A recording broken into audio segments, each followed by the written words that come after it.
Welcome back. Previously, you've seen iterating over a sequence and doing something with each of the items.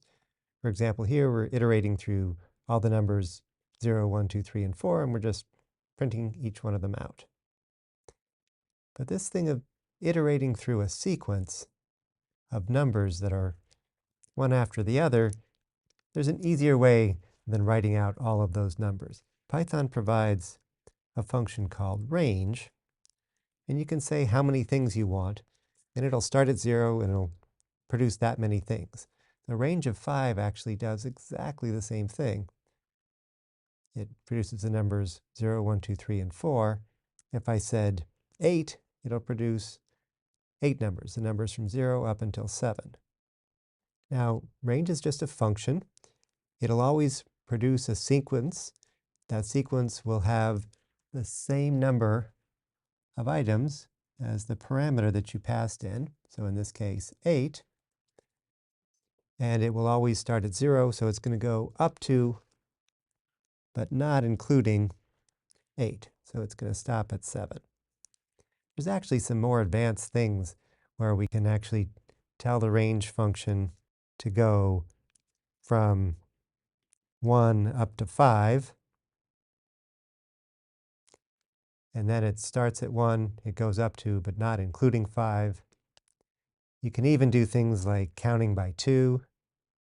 Let's go to 10, counting by 2s. So you get 1, 3, 5, 7, and 9. But the most common thing is you'll just say, look, I want 8 numbers, and it'll go from 0 up until 7. Now there's one subtlety to the range function, is that the range function doesn't actually produce a list. It produces what's called an iterable, something that will generate the numbers from 0 up to some limit, but it produces those numbers when we iterate through them in a for loop.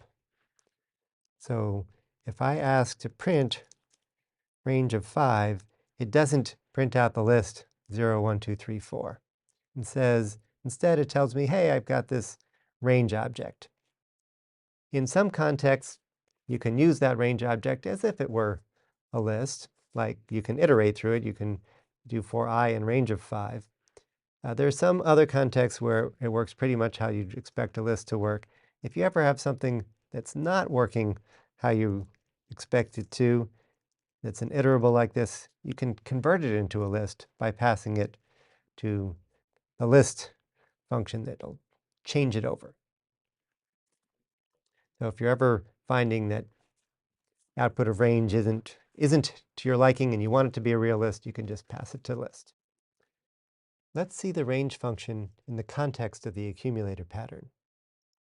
Here we're adding up the numbers from 0 through 10, including 10, and we get a total of 55. But I had to type out all these numbers by hand.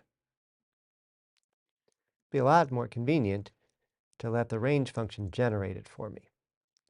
So this generates that same sequence of numbers, 0 up to but not including 11, so up through 10, and that gives me a total of 55.